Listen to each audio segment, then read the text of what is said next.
The first day felt like standing on the edge of a cliff, heart pounding, stomach twisting.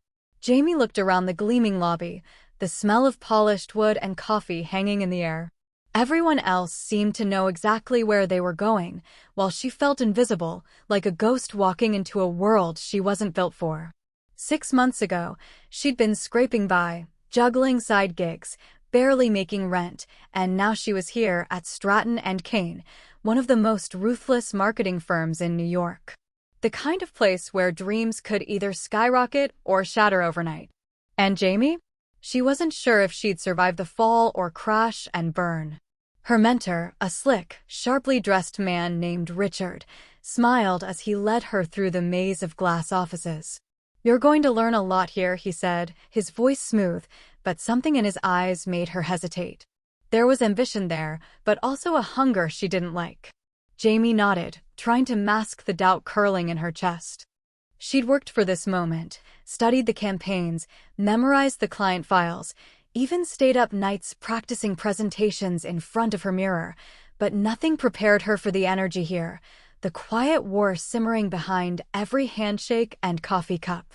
Her first task was simple, or so it seemed. "Sit in on the Miller account pitch," Richard instructed. "Take notes, observe, and don't screw up." Jamie smiled, hiding the tremor in her hands as she stepped into the conference room. The clients were already there, high-powered executives with perfect smiles that didn't reach their eyes. As Richard presented, Jamie scribbled every word, every gesture, trying to absorb the rhythm of their world. But then she saw it, a tiny flicker of disdain from one of the clients, a whisper of impatience, the subtle power plays happening behind polite nods. She realized quickly that knowledge alone wouldn't be enough. By the end of the day, she was exhausted, yet exhilarated. Her desk felt like a tiny island in a storm, papers stacked like defenses against the chaos around her.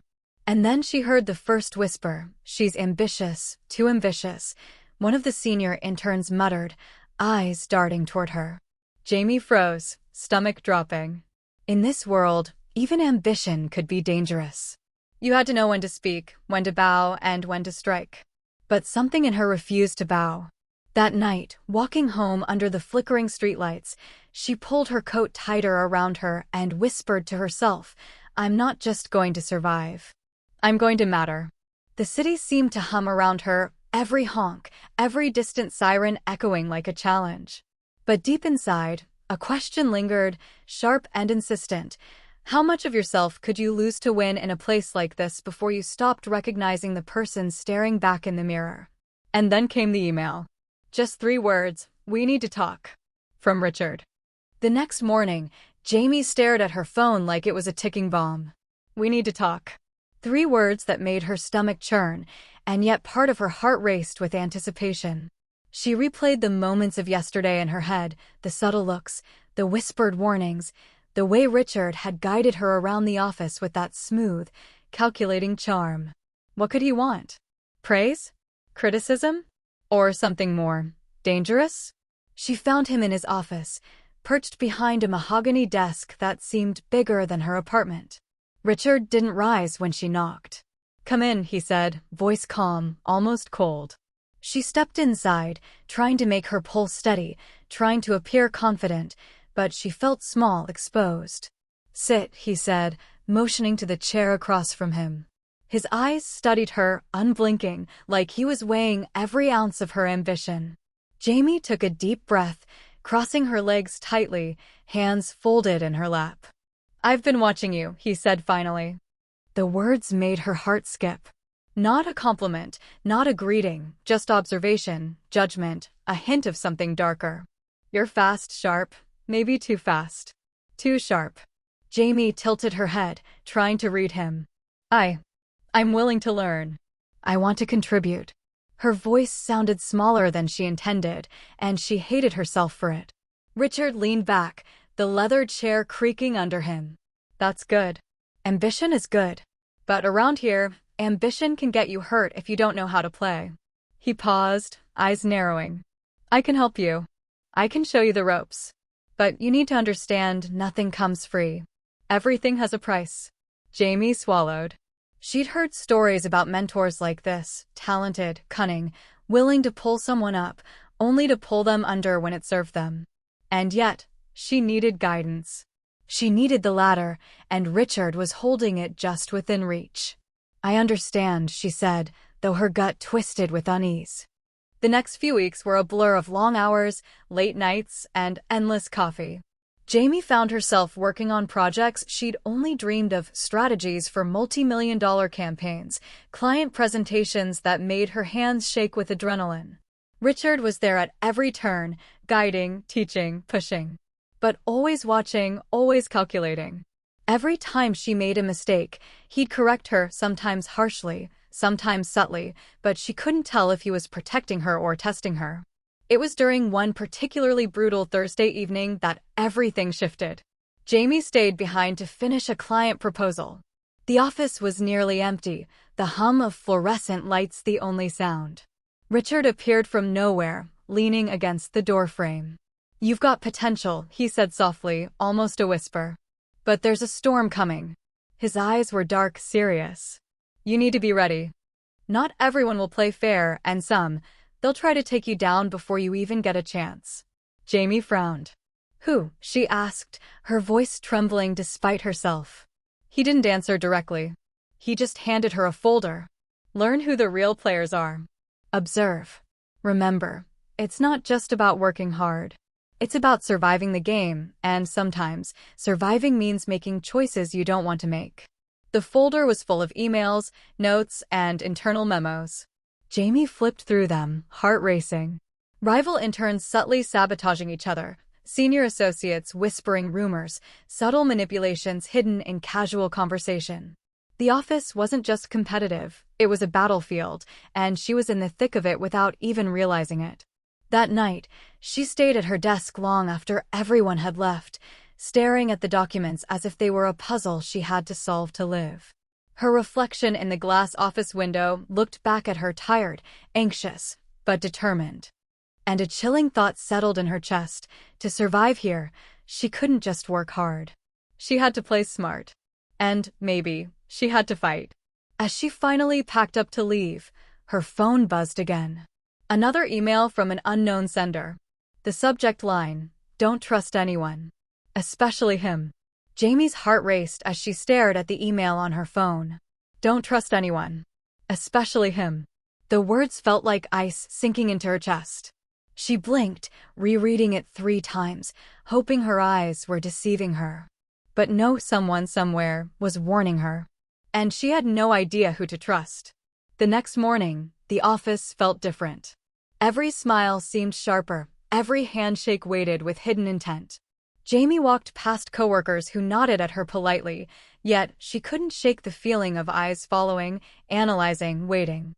She wondered, had Richard sent this warning indirectly, testing her again?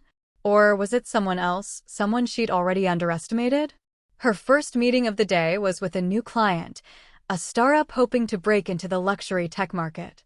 Jamie was tasked with preparing the presentation, and Richard sat beside her, offering advice in his calm, measured tone. "Remember, the client doesn't just buy your ideas, they buy confidence," he said. "And confidence comes from knowing everyone in the room is playing their part." Jamie nodded, heart pounding. As the meeting began, she noticed subtle things she hadn't before: the flicker of irritation when a colleague spoke, a barely suppressed sigh from a junior associate, even the way the client's gaze lingered on certain slides more than others. It was a game, and suddenly she was no longer just a player, she was a detective. Weeks passed like this, tension mounting with each project. Jamie learned to read the office like a map of hidden mines, stepping carefully around gossip, veiled threats, and manipulations. She noticed how certain colleagues subtly undermined each other, changing key figures in reports, leaving misleading comments in shared documents, even intercepting emails meant for others. And all the while, Richard remained a shadow, guiding her, pushing her, his praise always mixed with caution. Then came the day of the pitch that would define everything. Stratton and Kane was competing for a contract with a massive retail chain, a deal that could make or break careers. Jamie had worked tirelessly on the strategy, double-checked every detail, rehearsed every slide until she could recite them in her sleep. But during the final run-through, a senior associate named Elise, who had been cold toward her since day one, pointed out an error in the numbers. "Jamie, these projections don't add up. Did you even double-check the revenue assumptions?" Elise's voice was sharp, almost accusing. Jamie's stomach dropped. The team paused, tension so thick it could be cut with a knife. She opened the spreadsheet, heart pounding, and, to her horror, there was a small error, one she hadn't noticed. Richard's eyes narrowed, his lips pressing into a thin line. Jamie felt panic rising like a tide. But instead of blaming her, he leaned closer, whispering, "Fix it. Now. And don't let anyone see you sweat." Jamie worked frantically, correcting the numbers, her hands shaking. When she finally spoke again, Elise's smirk had faltered slightly, though she tried to hide it behind professionalism. The presentation went forward, tense but ultimately successful. The clients smiled, shook hands, and left, oblivious to the internal battles they'd just witnessed. Jamie exhaled, body trembling. Richard clapped her lightly on the shoulder. "Good. You didn't break. That's what matters." But as she returned to her desk, there was another envelope waiting for her, slid neatly across her workspace. Inside, a single sheet of paper had one line written in neat, deliberate handwriting: "You're on your own now." The words hit harder than any failure, colder than any warning. Someone was testing her, pushing her, forcing her to make choices. And for the first time, Jamie realized that the office was more than a battlefield. It was a crucible, designed to forge the strongest, or crush the weakest. Sitting there, staring at the words, she made a silent promise to herself. She wouldn't just survive. She would rise.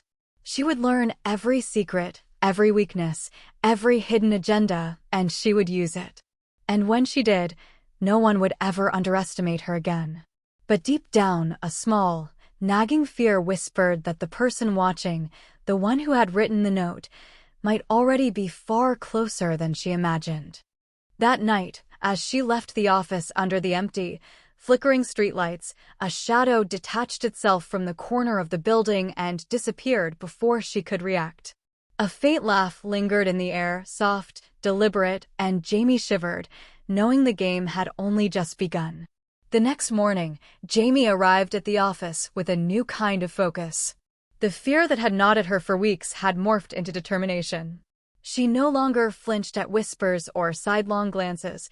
She began to watch them, to study them, to catalog every gesture, every word, every subtle manipulation. She was learning the rhythm of the battlefield, and slowly, painfully, she began to understand the rules. It was during a routine team meeting that the first real test came. Richard introduced a new project, an ultra-competitive bid for a tech conglomerate with global influence. "This one isn't just about strategy," he said, scanning the room, eyes resting on Jamie longer than on anyone else. "It's about influence. Who can maneuver the team, the client, and the market? Who can play the game without losing themselves?" Jamie's pulse quickened.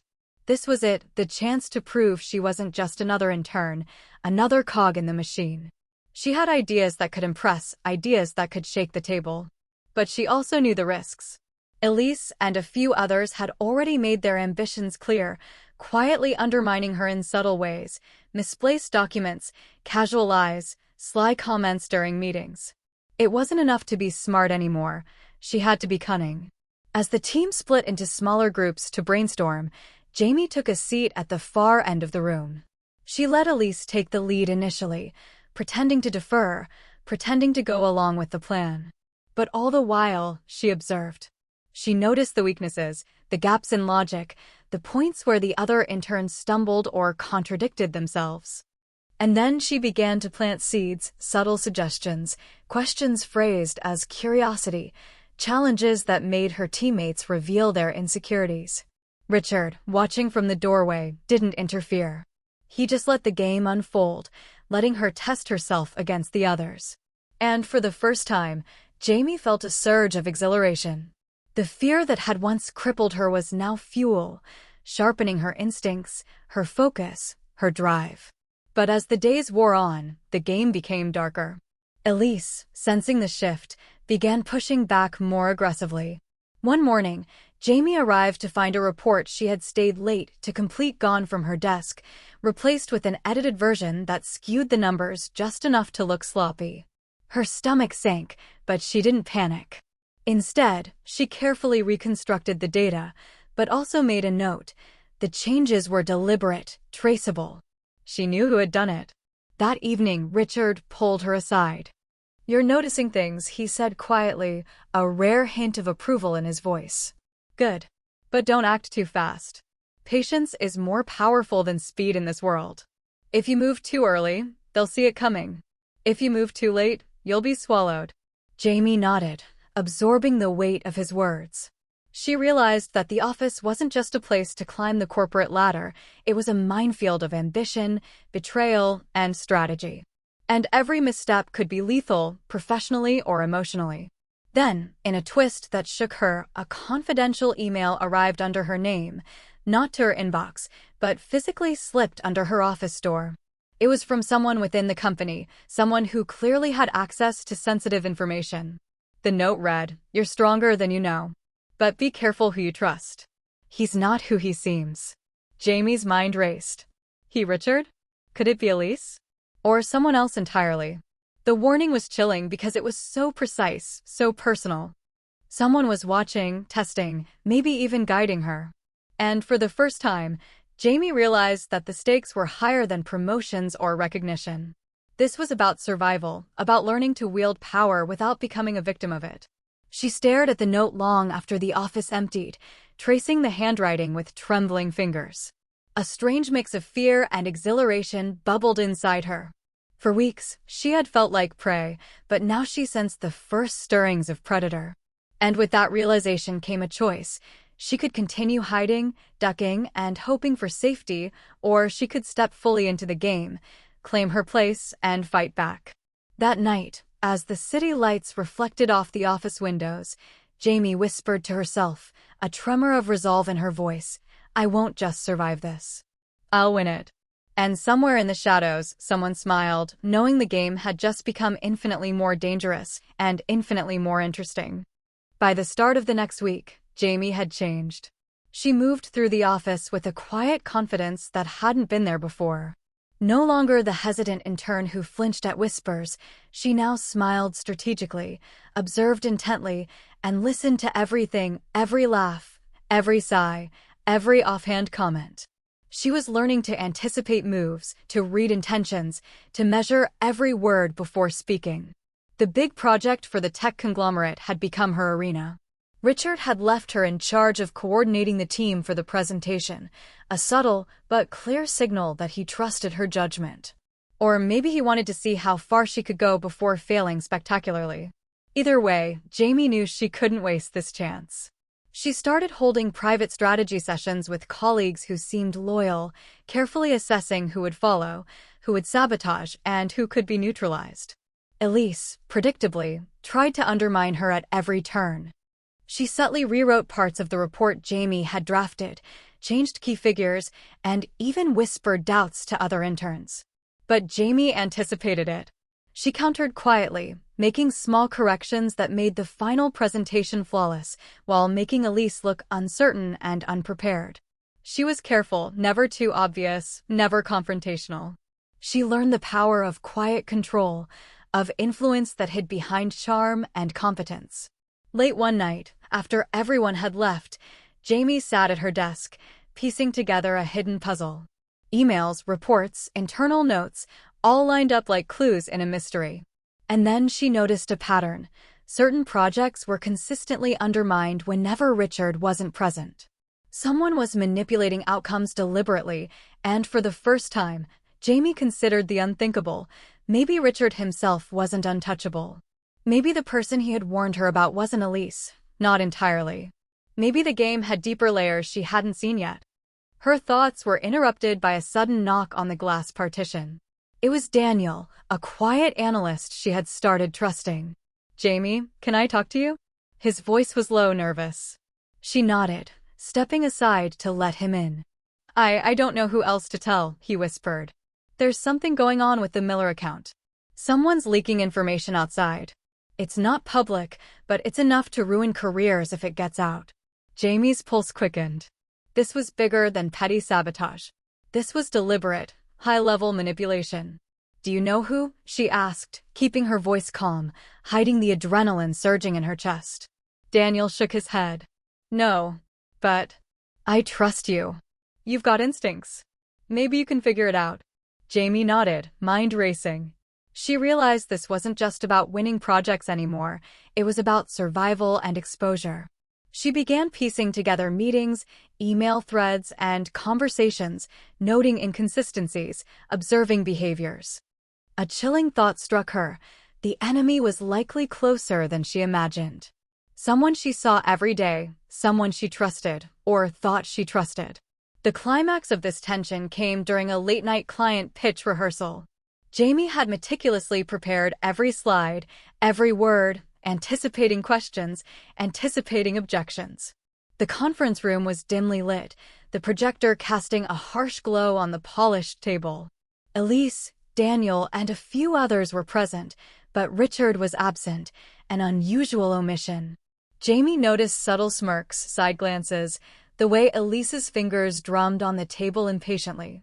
Something was off. Mid-presentation, a spreadsheet flashed with incorrect numbers, one she hadn't seen, one that no one but a few insiders could have accessed. The room went silent as Elise tried to mask a triumphant smile.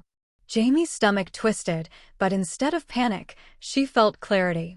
She traced the mistake quickly, highlighting the correct figures with calm precision, and subtly shifted the blame to a generic system error. The clients nodded, impressed. The rehearsal ended, but Jamie didn't relax. She now understood the depth of the conspiracy. Someone was orchestrating events to manipulate outcomes, to test her, to provoke her. Walking out of the office that night, Jamie's phone buzzed. A text from an unknown number appeared. "You're close. But not close enough. Watch him." Her breath caught. Him. Not Elise. Not the rival she had assumed. Him. Richard.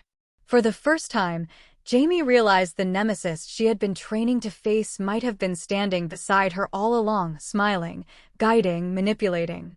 And the thought that the mentor she trusted might be the one she would have to outmaneuver made her chest tighten with both fear and determination. She clenched her fists, whispering to herself under the flickering streetlights, "If he's the enemy, then I'll make sure I win." From that night on, Jamie's perspective shifted entirely. Every interaction, every email, every glance in the office became a piece of a larger puzzle. She stopped merely surviving and started strategizing, predicting moves before they were made. Every action was calculated, every word intentional. The office, once a maze of confusion and intimidation, had become her chessboard. She began subtly manipulating situations to her advantage. Small victories at first, pointing out minor mistakes in client briefs, offering solutions before others could, building quiet alliances with trustworthy colleagues like Daniel. She noticed how easily trust could be weaponized and how power often hid behind politeness. She wasn't playing nice anymore. She was playing smart. Elise, sensing the change, intensified her attacks. One afternoon, she cornered Jamie near the coffee machine, voice low but sharp. "You think you're clever, huh? But this place, it chews people up. Don't forget that." Jamie smiled faintly, keeping her tone casual. "Thanks for the advice. I'll keep that in mind." Inside, though, she felt no fear, only determination. Every warning, every threat, was now fuel for her ambition. The big test came sooner than she expected. Richard called her into his office, his expression unreadable. "You've done well," he said slowly, leaning back in his chair. "Better than I expected. But I need you to handle something sensitive, a situation that requires discretion." Jamie's pulse quickened. She nodded. "Of course. What is it?" He slid a folder across the desk. "This client data has been compromised. Someone inside the company is leaking information. I need you to find out who, quietly, and report only to me." She accepted the folder with a calm exterior, hiding the storm inside. It was a test, yes, But she realized it was also the opportunity she had been waiting for to see behind the veil, to observe Richard in action, to confirm suspicions that had been gnawing at her for weeks. Over the next days, Jamie worked meticulously, tracing emails, cross-referencing reports, and subtly questioning colleagues. She followed the breadcrumbs carefully, ensuring no one suspected her motives. And then she saw it, the pattern. Every subtle leak, every misdirection, every test, traced back to Richard. The mentor, the guide, the man she had trusted, he was orchestrating it all. Every challenge, every lesson, every push and pull had been designed to manipulate her, to see how far she could be pushed, how much she could endure, and how she might respond if the stakes were real. Jamie felt a cold rush of clarity. The mentor she had admired, feared, and relied on was her ultimate adversary. And the realization came with a bitter sting, anger, betrayal, but also exhilaration. She was no longer the intern. She was ready.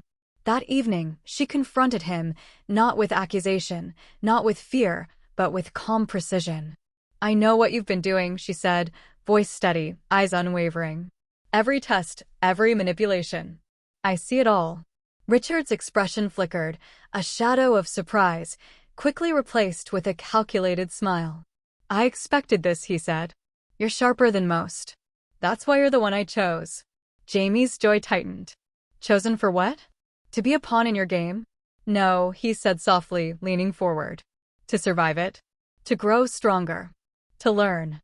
But you've learned more than I anticipated." A tense silence filled the room. The air seemed to hum with the weight of unspoken intentions. Jamie realized something profound. She had been transformed not just by the challenges, but by the betrayal. And now she held the power. Not just to survive, but to confront, to take control, and to rewrite the rules. Richard leaned back, a glint of respect in his eyes. "So, what will you do now?" Jamie smiled, a slow, controlled smile that didn't reach her eyes entirely. "Now, I win." As she left the office that night, the city lights reflected off the glass like sparks of possibility. The game had changed. She was no longer just an intern. She was a player, a calculated force. And the man who had tried to shape her would soon learn that some pawns can become queens. The office was empty, silent, save for the hum of the air conditioning and the faint echo of distant traffic. Jamie walked in with deliberate steps, each one carrying the weight of weeks of observation, betrayal, and transformation. She wasn't the same hesitant intern anymore. She was poised, precise, and fully aware of the power she now wielded. Every move, every word, every glance had been calculated. Tonight, the game would end. Richard emerged from his office, surprised but masking it quickly with a composed smile. "Jamie. Late night again." His voice was calm, almost conversational, but Jamie sensed the subtle tension beneath. He knew she had uncovered the truth. He could feel it. "I know everything," Jamie said softly, letting her words hang in the space between them. "Every test, every manipulation, every lesson you thought you were teaching me. I've seen it all." Richard's eyes narrowed, a flicker of respect crossing his face. "I wondered how long it would take you to realize." Jamie stepped closer, her voice growing firmer. "I didn't just realize. I adapted. I survived. And now, I'm no longer playing by your rules." Richard leaned back, hands folded, studying her like a general assessing a new rival. "Impressive," he admitted. "You've learned well. But ambition can be dangerous, Jamie. Are you ready for what comes next?" "I am," she said, letting a hint of steel edge into her tone. "Because this isn't about survival anymore. This is about control." She reached into her bag and pulled out a stack of documents, evidence of all the subtle manipulations, the leaks, and the attempts to sabotage colleagues. Every line, every email, every forged note traced back to him. Richard glanced at the papers, and for a moment, the mask of authority slipped. He had underestimated her, just as he had tested everyone else before. "You've grown stronger than I imagined," he said quietly. "Stronger than I intended." Jamie's eyes flashed, a mixture of anger, triumph, and resolve. "You taught me well. But teaching ended the day I realized I didn't need you anymore. I've learned to play, to anticipate, and to win. You underestimated me because you assumed I'd follow the path you designed. But I've created my own. Richard leaned forward slightly, voice calm but wary. And now? Now, Jamie said, placing the documents on his desk, I step into my own power. I lead. I decide. I define my own path. You are no longer in control. The tension between them was electric, a quiet storm that could shatter glass. Richard studied her, searching for any trace of doubt, any weakness. He found none. Instead, he saw something else, a reflection of his own ambition, but sharper, more ruthless, and entirely her own. For the first time, Richard smiled, not as a mentor, not as a manipulator, but as someone recognizing a worthy adversary. Then I suppose, this is your victory, he said. You've earned it. Jamie nodded, a quiet exhale of triumph escaping her. Not just earned. I've claimed it. As she walked out of the office, the city lights outside seemed brighter, sharper, more alive. Every step felt like a declaration, every breath a victory. She had come in as an intern, uncertain, hesitant, vulnerable. She was leaving as a force to be reckoned with, confident, strategic, and unafraid. And in that moment, she understood something crucial. Power wasn't given, it was taken. Influence wasn't inherited, it was earned. And respect wasn't demanded, it was commanded by those who had endured, adapted, and prevailed. Weeks later, the office would whisper her name with a mix of admiration and caution. Colleagues would respect her cunning, clients would value her sharp insight, and even Richard would acknowledge, silently, that the intern he thought he could shape had become a player far beyond his design. Jamie paused at the building's exit one last time, glancing back at the glass towers and the fluorescent lights that had once intimidated her. She smiled, a quiet, knowing smile. She had fought, learned, adapted, and won. The journey from intern to Nemesis wasn't easy. It had demanded every ounce of courage, intelligence, and resilience she had. But she had done it. And as she stepped out into the New York night, the city felt like hers. Every shadow, every street, every challenge, she was ready for them all. The game had ended, but her story was just beginning. The office was quiet, almost eerily so, the kind of silence that made every creak of the floor feel like a warning. Jamie walked through the corridors with measured steps, her heels clicking against the polished floors, echoing like a heartbeat in the emptiness. She wasn't the hesitant, nervous intern who had first walked in months ago. She was deliberate, composed, and entirely aware of the power she now held. Every glance, every gesture, every breath was a statement. She was no longer a player in someone else's game. She was ready to write her own rules. Richard appeared in the doorway of his office before she reached her desk, leaning casually against the frame, the faintest smile touching his lips. "Jamie." "Late again," he said, voice smooth, almost teasing, but there was an unmistakable tension beneath it. He knew. He had known, perhaps, the moment she began noticing the patterns, connecting the dots. "I know everything," Jamie said quietly, letting the words sink between them like stones dropped into still water. "Every test, every manipulation, every challenge you thought you were teaching me. I see it all now." Richard's eyes flickered, that faint shimmer of surprise quickly replaced by calm composure. "I wondered how long it would take," he said, leaning back against the desk, studying her as if weighing her strength. "You've learned fast, faster than most. Perhaps even faster than I intended." Jamie's jaw tightened, her voice steady, unwavering. "I didn't just learn. I adapted. I survived. And now, I'm no longer following your path." Richard's expression didn't change, but Jamie could sense him calculating, reconsidering, searching for a weakness he had never expected. "Impressive," he said, voice low. "But ambition can be dangerous. Are you prepared for what comes next?" "I am," she said, a quiet steel threading her words. "Because this isn't about survival anymore. This is about control."